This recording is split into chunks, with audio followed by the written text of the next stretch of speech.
A Hannukah Poem.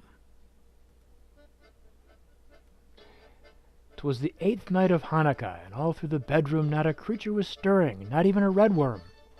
For the redworms were in the garage, dark and cold, and were freezing their gizzards, each one, young and old. The worms in their compost, the eggs in their cases, were dreaming of mufflers to cover their faces. While in the warm house, Ma and I were quite cozy, and all of the children were now getting dozy. When out on the roof there arose such a throbbing, the redworms all thought that it must be a robin. They turned up their tails, or was it their heads, and burrowed down deeply into their cold beds. And I in my PJs, and Ma, who was napping, looked up out the window to see what was happening.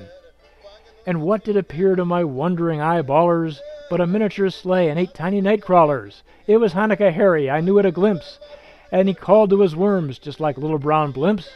On Slither, on Slipper, on Creeper and Slimy, on Digger and Dripper, on Francine and Jaime. The sleigh hit the roof of the frigid garage, which held hundreds of redworms instead of a Dodge.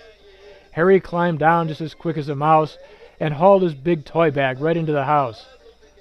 Ma and I stared, and the children were gigglers.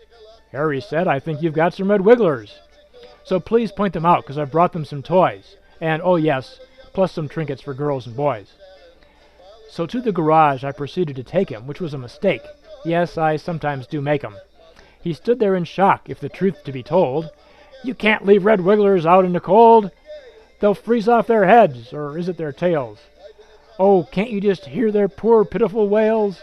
Let's take them inside. Who wants worms in their bed?" No one was quick to respond, truth be said. So into the kitchen the worms we did haul, where Harry gave toys to the worms, one and all. Some eggshells, some coffee grounds, even linguine, some pâté of crud, and some moldy zucchini. He then turned to Greta and patted her head. "Would you like some too?" "No thanks," Greta said. "And what about Joey?" he said with a wink. "I'm actually full," Joey said from the sink. "Then my work here is done. I'm off to the next. Is anything wrong?" For we looked quite perplexed. On Hannukah, not just the people have fun, it's also for those who have 4 legs or none. Then, laying his finger aside of his nose, he stops for a minute and quietly blows.